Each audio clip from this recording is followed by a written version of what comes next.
She called the police on me for moving out. Yes, you heard that right. I was packing up and leaving my own home when 5 squad cars pulled up, lights flashing, officers stepping out with their hands on their weapons. Why? Because Karen Whitmore, our HOA president, believes no one leaves Willowbrook without her approval. But that night, Karen made a critical mistake. She didn't know who was sitting inside the 5th patrol car. What happened next would change everything. Before we get into that, drop a comment and tell me, where are you watching from? Because stories like this aren't just happening here. They're happening everywhere in America. This all began 6 weeks ago. I received the opportunity of a lifetime, a partnership offer from St. Mary's Hospital chain to be their exclusive supplier of organic vegetables. A 5-year guaranteed contract, enough to transform my modest farm into something that could truly honor my late wife Lisa's dream. That morning, I stood in my backyard staring at a single basil plant, still thriving 3 years after Lisa passed away from cancer. She had planted it. She believed in the power of food as medicine. As a nurse, healing was in her nature. Before she died, she made me promise one thing: keep growing the cleanest, healthiest vegetables possible for everyone who needs them. And I kept that promise. But I never expected that fulfilling her dream would put me on a collision course with a neighborhood dictator and nearly land me in jail. This contract wasn't just business, it was destiny calling. The morning sun caught the dew on the basil leaves, and for a moment, I could almost hear Lisa's laugh in the gentle breeze. The moment I hammered that floral sign into my front lawn, I saw Karen Whitmore materialize from her house across the street like a vampire sensing fresh blood. At 52, with her perfectly styled blonde hair and designer workout clothes she never actually worked out in, Karen ruled our homeowners association with an iron fist wrapped in a French manicure. "Robert," she called out in that fake, sweet voice that always meant trouble was coming. "Surely you're not thinking of leaving our beautiful community." I explained about the hospital contract, keeping my tone polite and professional as always. Her smile never wavered, but something cold flickered in her eyes. "Well," she said, examining her nails, "moving can be so complicated with all our HOA regulations. I do hope you've reviewed Section 12 of our bylaws about property transfers." The truth was, Karen had hated me ever since I'd won that small lawsuit against her precious HOA rules 2 years ago. She'd tried to ban vegetable gardens from front yards, calling them unsightly and property value destroyers. I'd fought back, proved that gardens actually increase property values in one. Since then, I'd become her #1 enemy, though she hid it behind those plastic smiles and backhanded compliments. What I didn't know was that my son Nathan had visited just the day before while off duty from his police job 3 hours away. Karen had seen him, noticed his service weapon, and filed that information away in her vindictive little brain. She'd even taken photos from her window, though I wouldn't discover this until much later. Within hours of the sign going up, Karen struck her first blow. A bright orange violation notice appeared on my door, citing my produce delivery truck for being parked in my own driveway for more than 2 hours. The fine? $500. The rule buried somewhere in subsection 12.3 of the HOA guidelines that nobody had enforced in the decade I'd lived there. I paid it, of course, but not before recording our conversation when she came to collect. "This is just the beginning, Robert," she'd hissed when she thought I wasn't recording. "I'll make sure you never leave this place. You think you can just abandon your responsibilities to this community? Think again." Her voice had dropped to a whisper that made my skin crawl. "I know people, important people, and they owe me favor." 2 days later, things escalated dramatically. The potential buyer who'd shown serious interest in my property suddenly backed out, citing concerns about the property's history. When I pressed for details, the real estate agent reluctantly forwarded me an email from Karen sent to every resident in Willowbrook. In it, she'd accused me of being a deadbeat homeowner, trying to skip out on numerous HOA debts and violations. She'd attached a list of 47 supposed infractions over 5 years, complete with Photoshop dates and fabricated evidence. The reality? I'd had exactly 2 violations in 5 years, both for my truck staying past the 2-hour limit during harvest season. The email was a masterpiece of deception, mixing just enough truth with outrageous lies to seem believable. As I read through her lies, each more outrageous than the last, I felt something I hadn't experienced since Lisa's diagnosis. Pure, helpless rage. This woman was destroying my chance to honor my wife's memory, to build something meaningful from our shared dream. But I remembered Lisa's words from her final days. Promise me you'll never fight with fists or fury, Robert. Fight with wisdom and patience. That's how good people win. So instead of marching over to Karen's house and giving her a piece of my mind, I sat down at my computer and started documenting everything. Every email, every false claim, every interaction. Because if Karen wanted a war, she was going to get one. But on my terms, not hers. What I didn't realize was that Karen had already called someone who owed her everything. And my problems were about to get much, much worse. The next morning brought a new catastrophe to my doorstep. The moving company I had hired called to cancel. Their manager sounding genuinely terrified on the phone. "I'm sorry, Mr. Thompson, but we've received a legal threat from your HOA president. She says, we need special permits to operate in Willowbrook, and she'll sue. If you mentioned a located, called your relationship in the same reign, a Gomley visit down reign and news type of trouble than he trust a purds. You do not be happy you do someone for motion. You not be happy two house happy, need to decease someone incredible. Actually you do happy okay. Do not be happy to house happy. You do not be coming to understand how low for person, to help person rise droppy. If you need to help God, you are always transfer into amongst dude, and you are powered to that we have to do, you might be given. They can't use them getting truce then be tells magic.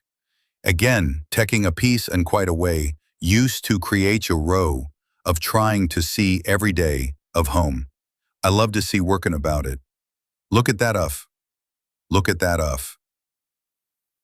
Redux. Your life. In this film and bring moment that is not de-toast, I have enough of events.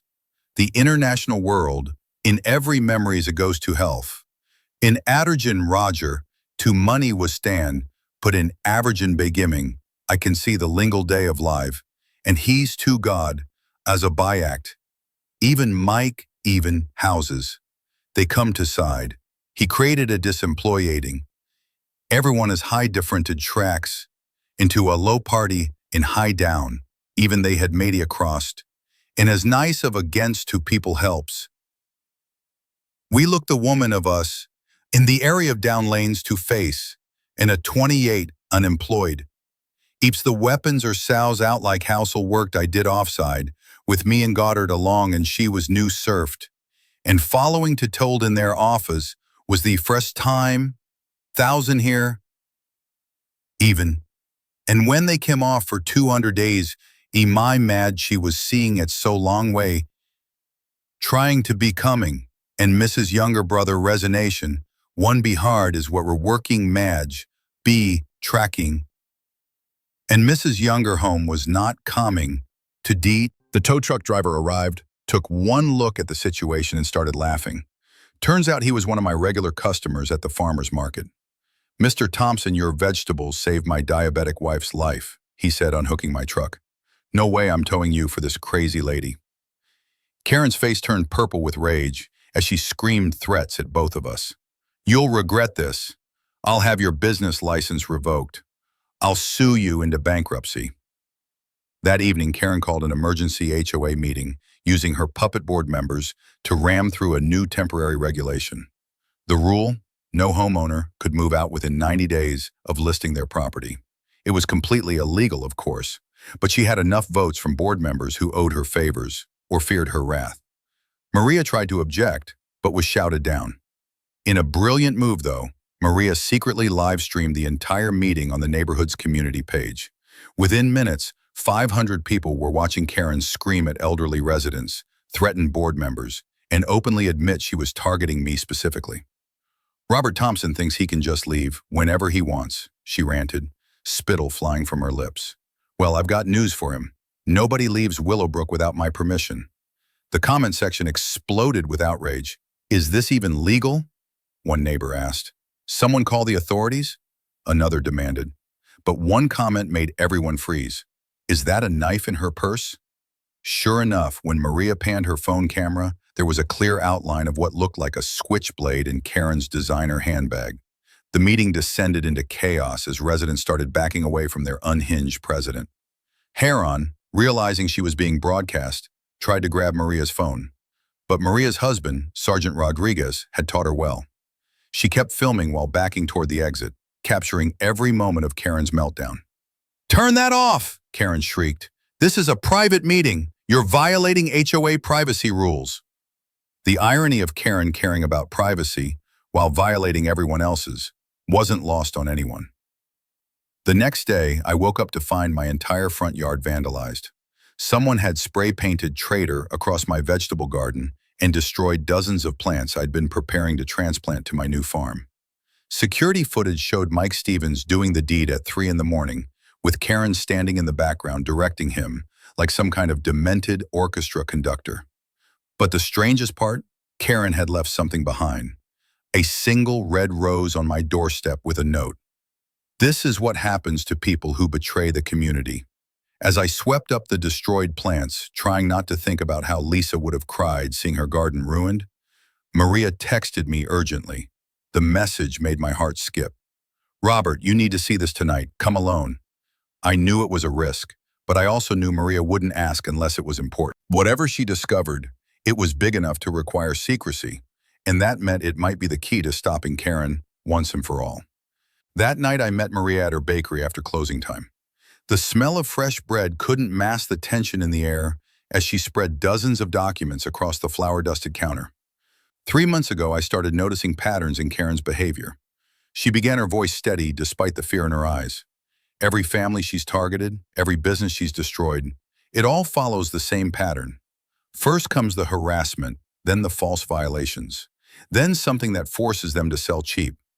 But Robert, it goes deeper than just her brother buying properties. She showed me bank records, property deeds, and a web of connections that made my head spin. Karen had stolen over $150,000 from HOA funds over 4 years, using it to finance her brother's real estate purchases.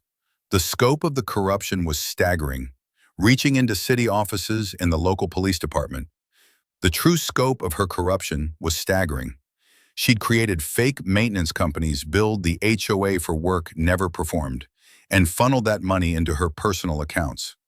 When homeowners couldn't pay her fabricated fines, she'd place liens on their properties, forcing them into financial distress. Then her brother would swoop in with cash offers at 30% below market value. It was a perfect scam, protected by her position and the fear she instilled in anyone who might speak up. "But why hasn't anyone reported this to the authorities?" I asked, though I suspected the answer. Maria's laugh was bitter. Her brother-in-law is the dispatch supervisor for the police department. Every complaint against Karen mysteriously gets lost or marked as resolved without investigation. She's built a network of people who owe her favors or fear her revenge. The evidence Maria had collected was damning, but needed more to be ironclad. We decided I would continue playing the victim while she gathered more proof. The next morning, Karen escalated again. She called the health department reporting that I was selling contaminated produce from my property. When the inspector arrived, I braced for the worst. Instead, he took one look at my setup and started grinning. "Mr. Thompson, I buy your tomatoes every week at the farmer's market. My wife swears they're the only ones that don't upset her stomach." Not only did he give me a clean bill of health, but he also asked to buy 10 pounds of vegetables for his family. Karen, watching from her window, looked ready to explode. Her carefully laid trap had backfired spectacularly, and I could see her typing furiously on her phone, no doubt planning her next attack.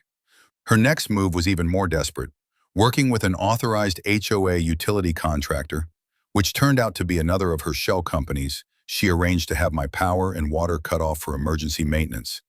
In the middle of a 95-degree summer day, my house kill went dark. Without electricity, my automated irrigation system failed. I watched helplessly as thousands of dollars worth of carefully cultivated vegetables began wilting in the heat.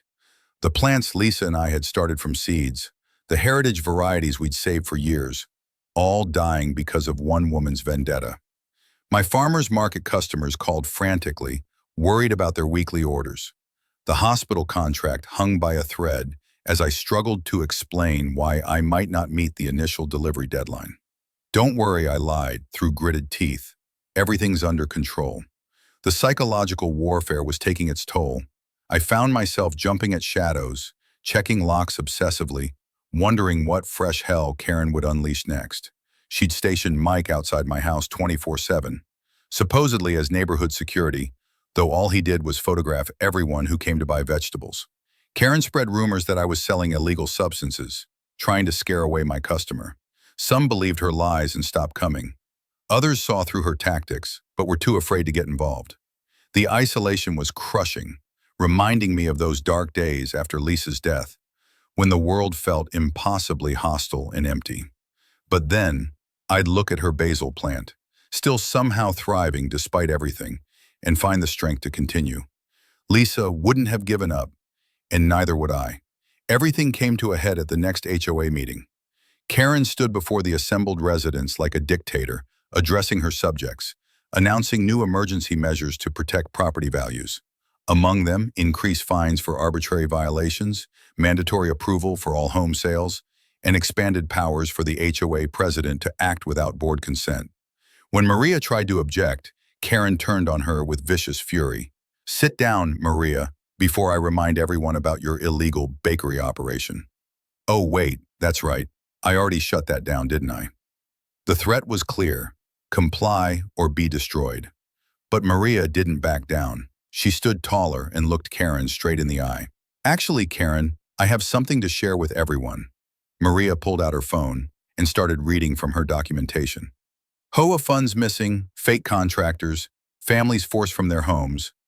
With each revelation, the room grew more restless. Karen tried to shut her down, but residents were shouting now, demanding answers. In desperation, Karen grabbed the microphone and screamed, "This is all lies. Robert Thompson and Maria Rodriguez are conspiring against me because they can't handle strong leadership." But the dam had broken. Years of fear and resentment came pouring out as neighbor after neighbor stood up to share their own stories of Karen's abuse. The meeting ended in chaos with Karen fleeing the room. But she wasn't done yet.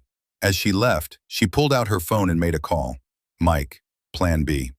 Now, the live stream comment that changed everything had given her a new idea. If she couldn't beat us legally, maybe she could make us too afraid to fight back. I didn't know it then, but her next move would put lives in danger and finally expose the true depths of her madness. The morning after the disastrous HOA meeting, I discovered Mike Stevens had upgraded from mere surveillance to active intimidation. He'd parked his van directly across my driveway, blocking me in while setting up what looked like a military observation post on my front lawn. When I confronted him, he sneered and flashed a laminated card.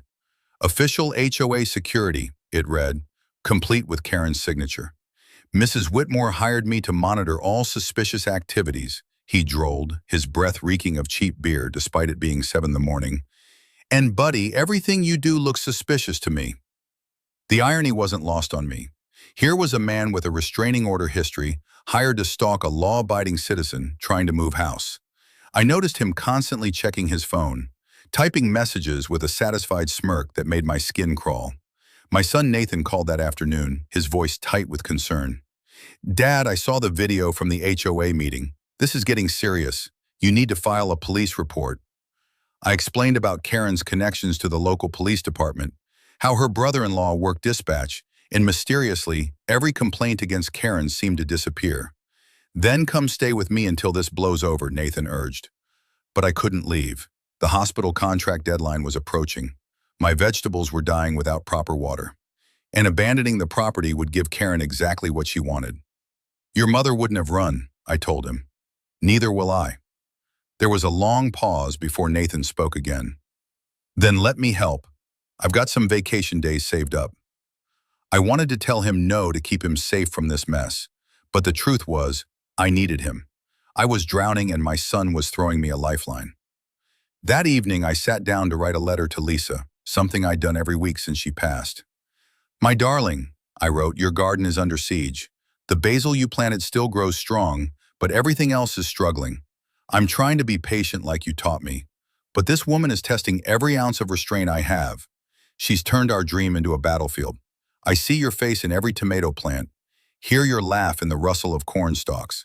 How do I fight someone who uses the law as a weapon when all I have is vegetables and memories?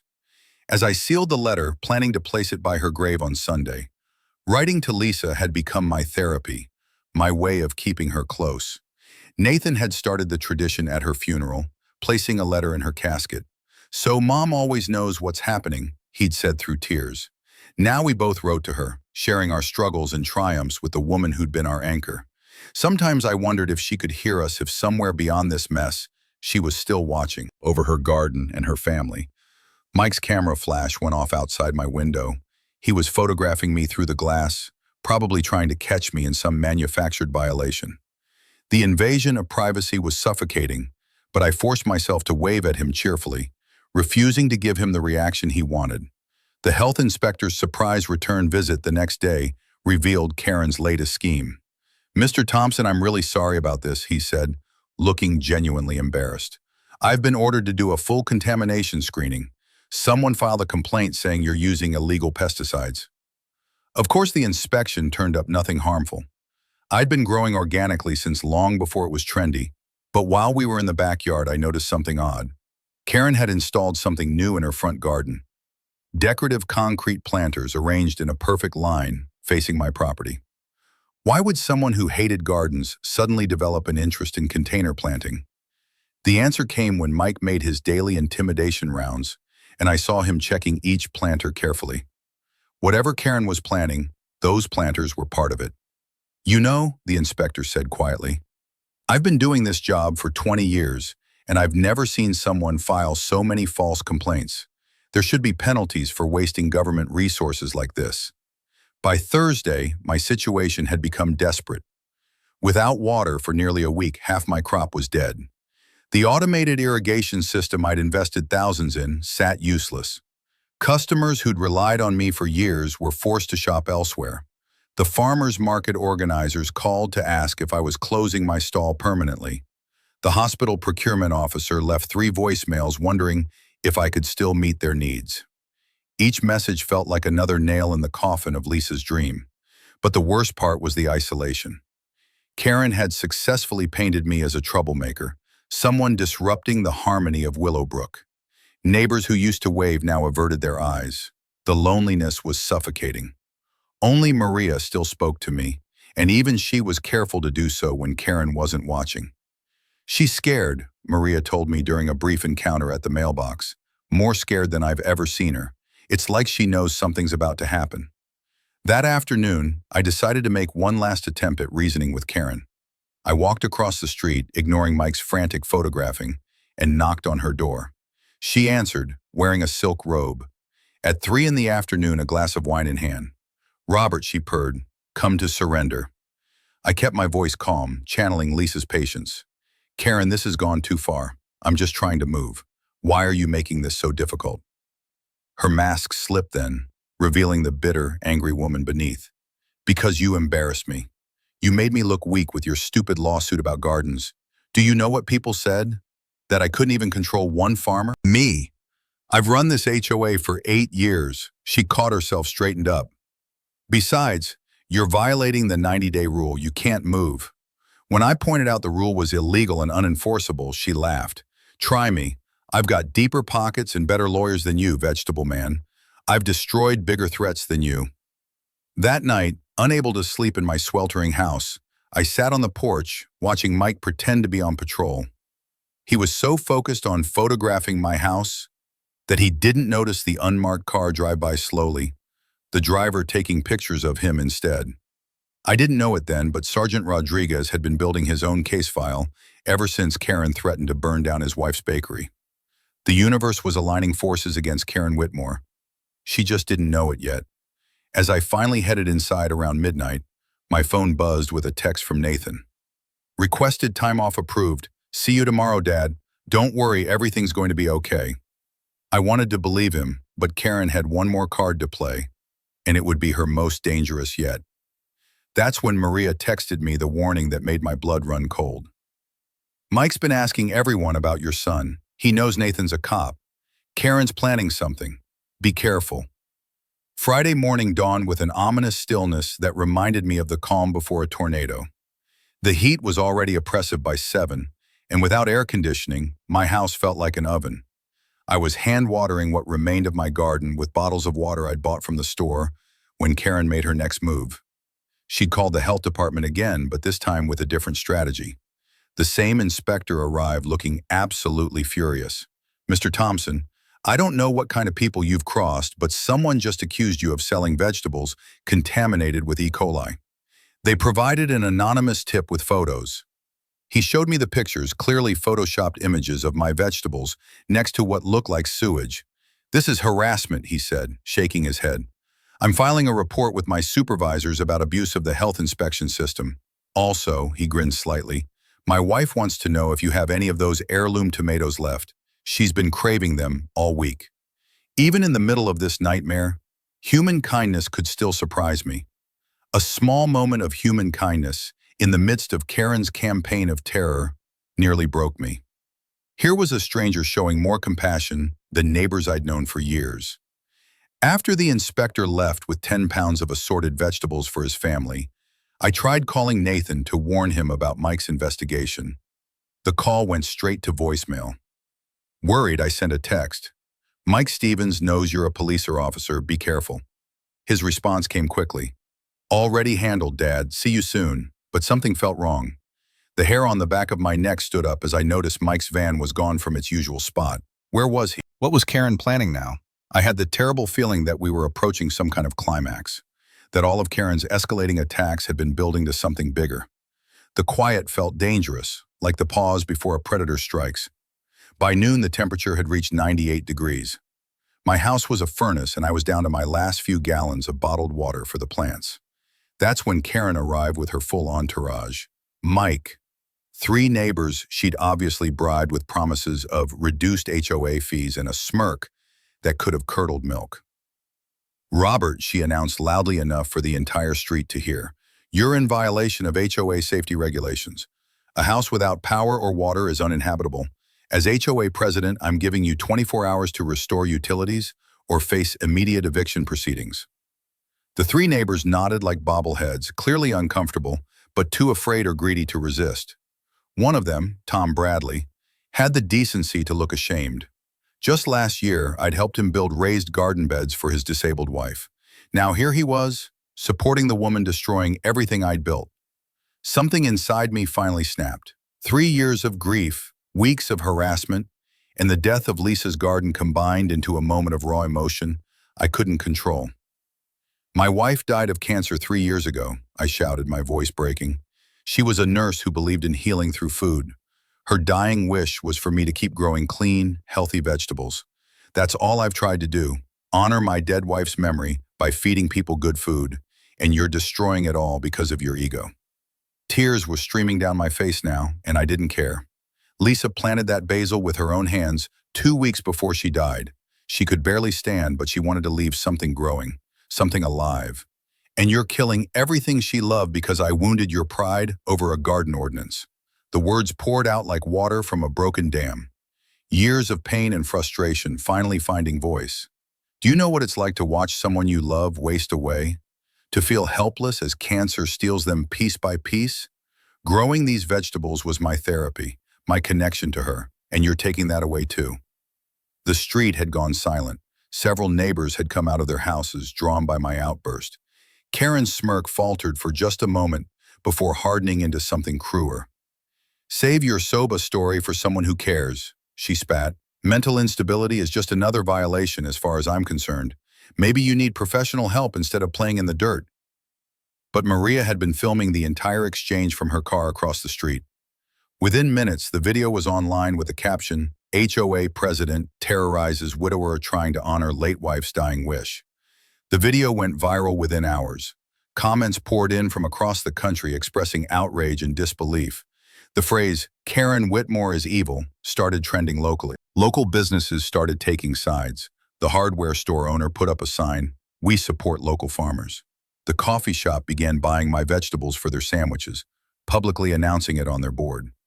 Even the local news picked up the story with the headline, HOA President Accused of Terrorizing Widower. But the most surprising support came from former HOA board members who'd resigned under mysterious circumstances. They began reaching out, sharing their own stories of Karen's manipulation and threats. My phone rang constantly with reporters wanting interviews, lawyers offering pro bono help, and neighbors apologizing for their silence. But it was too late for apologies. The damage was done and Karen had pushed me past my breaking point. Nathan arrived that evening, parking down the street to avoid Mike's surveillance. When he hugged me, I felt 3 years of trying to be strong finally give way. I sobbed into my son's shoulder like I hadn't since the day we buried Lisa. "It's okay, Dad," he whispered. "I'm here now. We're going to fix this." He surveyed the dead plants, the damaged irrigation system, the general destruction of everything I'd built. His jaw tightened, and for a moment I saw his mother's determination in his eyes. "Mom would be so proud of how you fought," he said. "Now let me help you finish it." We spent the evening strategizing, but we both felt like we were being watched. Every shadow could be Mike. Every car driving by could be Karen gathering intelligence. Nathan kept checking his phone, his expression growing more concerned with each message. "Dad," he said finally, "something's not right. My colleagues back home are telling me someone's been asking questions about me, about my record, my assignments, everything." As darkness fell, Nathan and I sat on the porch, sharing memories of Lisa and trying to pretend the world wasn't falling apart around us. That's when Karen's car pulled up across the street. She sat there for a full minute just staring at us. Then she pulled out her phone and began typing something. My phone buzzed with a text from Maria. "Rodriguez says Karen just called the police. She's saying something about an armed intruder at your house." "Oh my God, Robert!" She's pointing at Nathan. Before I could process what was happening, the night exploded with sirens. 5 police cars came screaming down our quiet street, lights blazing, sirens wailing. Officers jumped out with weapons drawn, using their cars as cover. A voice boomed through a megaphone. "Armed suspect, come out with your hands visible." Nathan immediately stood up, hands raised, his training kicking in. "Dad, stay calm," he said quietly. "Don't make any sudden moves." As spotlights blazed across our porch and officers shouted commands, I realized Karen had just played her most dangerous card yet. She'd called the police on my son, a fellow officer, claiming he was an armed intruder. The lead officer stepped forward, gun trained on Nathan, and shouted, "Sir, drop your weapon and step away from the homeowner. Do it now." Time seems to slow as 5 police officers kept their weapons trained on my son. Nathan's hands remained steady in the air, his voice calm and clear despite the lethal tension. "I'm Officer Nathan Thompson, badge number 2847, Riverside Police Department. I'm off duty visiting my father. My service weapon is holstered on my right hip.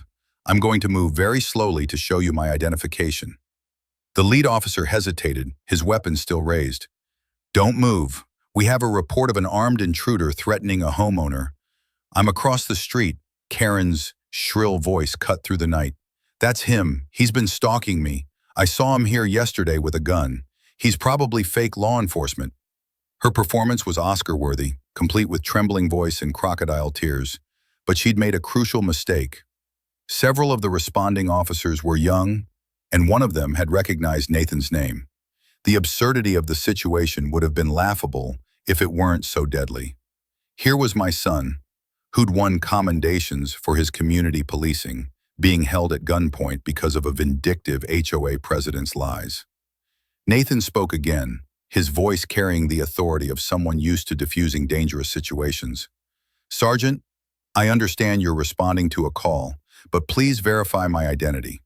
Officer David Martinez from your department was my training officer 3 years ago. Call him. He'll vouch for me." One of the younger officers suddenly lowered his weapon slightly.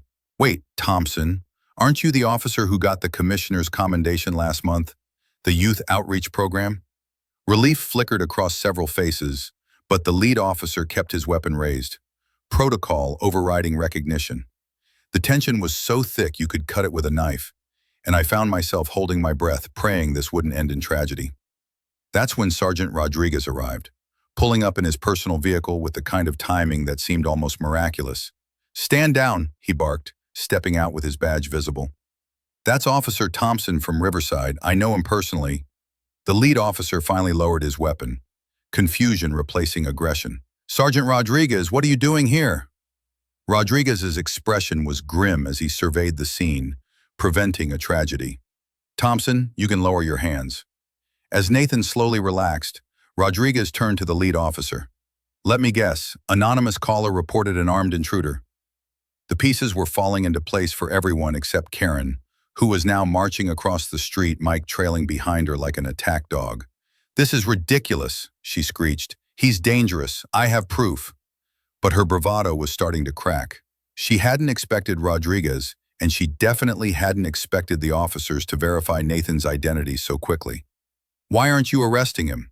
Karen screeched, her face contorted with rage. "He's trespassing. He threatened me. I saw him with a gun yesterday." Mike chimed in, puffing out his chest. "That's right, I witnessed everything. This man is dangerous. I've been documenting his suspicious activities for days." Rodriguez turned to Mike with a look that could freeze hell. "Is that so? And what exactly is your name, sir?" When Mike identified himself, Rodriguez's eyes lit up with recognition. "Mike Stevens." "Interesting. Aren't you currently under a restraining order that prohibits you from surveilling or photographing women without their consent?" The color drained from Mike's face as he realized his mistake. That's different," he stammered. "Karen hired me. It's a job." Rodriguez smiled, but it wasn't a pleasant smile. "So you admit to being paid to stalk and photograph people? That's conspiracy to commit harassment, Mr. Stevens, and violating a restraining order is a criminal offense." The situation was spiraling in a direction Karen hadn't anticipated. Her carefully orchestrated attack was becoming a spotlight on her own criminal behavior. Nathan, now recognized by all the officers, pulled out his phone. "Sergeant Rodriguez, I think you should see this."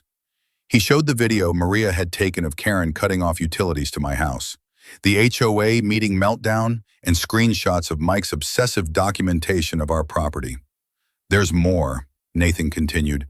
"Mrs. Whitmore has been systematically harassing my father, including having his utilities illegally disconnected and preventing him from moving out of the neighborhood." Karen's composure finally cracked completely. "You can't do this," she screamed. "I'm the HOA president. I have authority here. These people are destroying our community." She spun around wildly, pointing at neighbors who had gathered to watch the drama. "You're all jealous. Jealous because I have power and you don't. I've kept property values up. I've maintained standards, and this is the thanks I get?" Rodriguez stepped forward, his expression professionally neutral, but his eyes hard as granite. "Mrs. Whitmore, making a false police report is a serious crime. You reported an armed intruder when you knew Officer Thompson was a law enforcement officer visiting his father." Karen's response was to completely lose what remained of her sanity. "He's not a real cop. This is all fake. You're all conspiring against me because I'm the only one who cares about property values. I know people, important people. You'll all lose your jobs." She spun around wildly, pointing at neighbors who had gathered to watch the drama. "You're all jealous. Jealous because I have power and you don't." Then she made the mistake that sealed her fate. In her fury, she lunged at Nathan, her hands swinging toward his face. The slap connected with a sharp crack that echoed in the sudden silence. Every officer present tensed. Assaulting a police officer, even one off duty, even one from another jurisdiction, was a felony. Nathan didn't react beyond taking a step back, his training keeping him calm. But Rodriguez had seen enough. "Karen Whitmore, you're under arrest for assault on a police officer, filing a false police report, and criminal harassment." As he reached for his handcuffs, Karen tried to run, but her designer heels betrayed her. She stumbled, falling face first into my ruined vegetable garden, specifically into the heirloom tomatoes Lisa and I had developed together. Mike, seeing the writing on the wall, tried to flee in the opposite direction, but managed to trip over the decorative planters Karen had installed and the automatic sprinkler head I'd put in last spring, landing hard on the concrete driveway. The scene would have been comedic if it weren't so pathetic.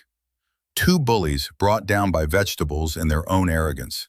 As they were loaded into separate patrol cars, I noticed something glinting in one of Karen's decorative planters. Later investigation would reveal she'd hidden recording devices in them, illegally surveilling my property for weeks. But the real shock came when Rodriguez showed me a document on his phone.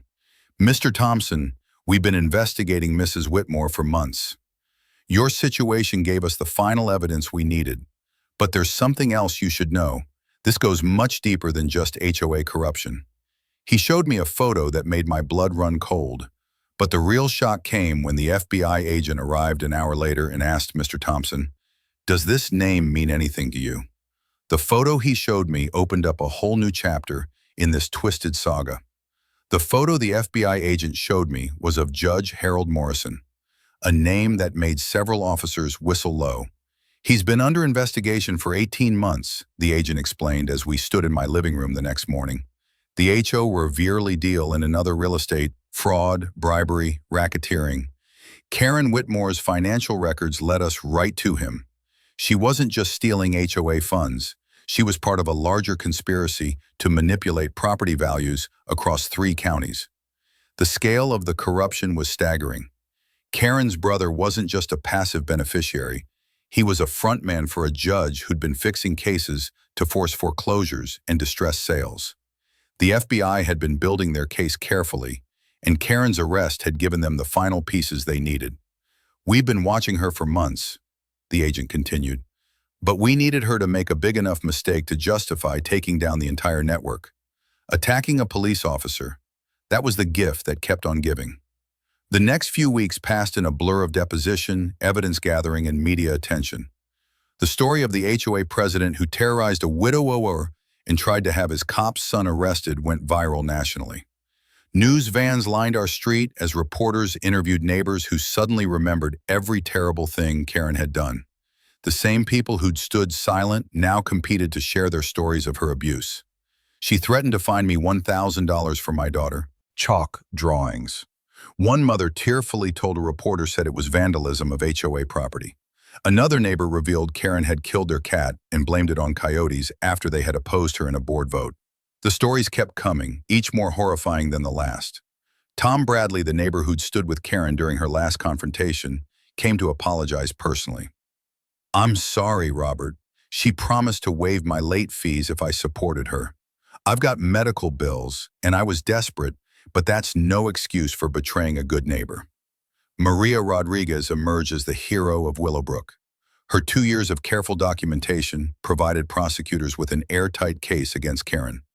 Over $150,000 in embezzled funds were traced through shell companies back to Karen's personal accounts. 37 families filed civil suits for harassment, fraud, and intentional destruction of emotional distress. The HOA's insurance company, facing massive liability, forced the entire board to resign. When it came time to elect new leadership, Maria initially refused the nomination for president. "I don't want to become what we fought against," she said at the packed community meeting. But then something beautiful happened. The community stood as one, applauding and cheering until she accepted. Her first act was to void every one of Karen's ridiculous rules. The 90-day moving restriction was eliminated. The garden ban was reversed, and front yard gardens were now encouraged with a monthly prize for the best one. "We don't need laws to intimidate each other," Maria announced to thunderous applause. "We need rules that protect and support our neighbors. From now on, this HOA exists to build community, not destroy it." The 2-hour parking limit for commercial vehicles was extended to 24 hours. It was like watching a dictatorship transform into a democracy overnight. Neighbors who hadn't spoken in years were suddenly sharing gardening tips and organizing block parties. The culture of fear Karen had cultivated for 8 years evaporated like morning dew under the warm sun of community solidarity. My dead garden became a community project, with neighbors showing up with water, plants, and helping hands. Within a week, it was thriving again.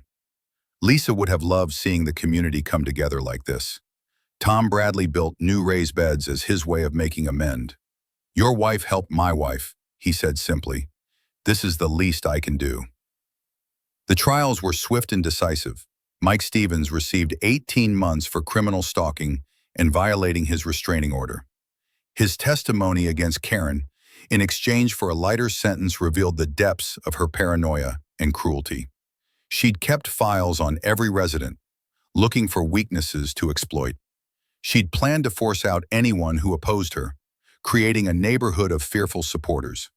The judge called her actions a grotesque abuse of power that violated the very concept of community. Karen Whitmore was sentenced to 4 years in federal prison for embezzlement, conspiracy, tax evasion, and civil rights violations. The image of her being led away in handcuffs, orange jumpsuit replacing her designer clothes, became the header photo for articles about HOA abuse nationwide. But the best part was when the judge ordered her to pay full restitution to all her victims. The woman who'd weaponized fines against others was now facing financial ruin. As for me, the settlement from the HOA's insurance allowed me to not only complete my move, but expand my plans significantly. The hospital contract was saved. St. Mary's administration had followed the story and were impressed by my persistence. Anyone who can stand up to that kind of adversity while maintaining their principles is exactly who we want as a partner, the procurement director told me. I used part of the settlement to hire several families Karen had displaced, giving them fresh starts at my new farm. The woman who tried to destroy my dream of honoring Lisa had inadvertently helped me create something even bigger. A community farm that employed victims of HOA abuse and donated fresh produce to food banks. Nathan helped me design security systems to ensure nothing like this could happen again. "Mom would be so proud," he said, as we watched the first harvest come in. "You didn't just save her garden, you multiplied it." 8 months later, as I stood in my new greenhouse, surrounded by thriving plants and grateful employees, Nathan forwarded me an email that made me laugh out loud. Karen had sent a letter from federal prison written on toilet paper with what appeared to be crayon. "I will return and reclaim what's mine." Nathan had forwarded it to his FBI contact with a simple note. "FYI, seems she hasn't learned her lesson." The response came back within an hour. "Thanks. We'll add this to her file for parole review." The emoji at the end was perfect. Even federal agents had a sense of humor about Karen's delusions. As I looked at Lisa's basil plant now thriving in a place of honor in the greenhouse, I knew she would have loved this ending. We'd fought with wisdom and patience just like she'd asked, and we'd won everything. Justice, community, and the chance to grow something beautiful from the ashes of tyranny.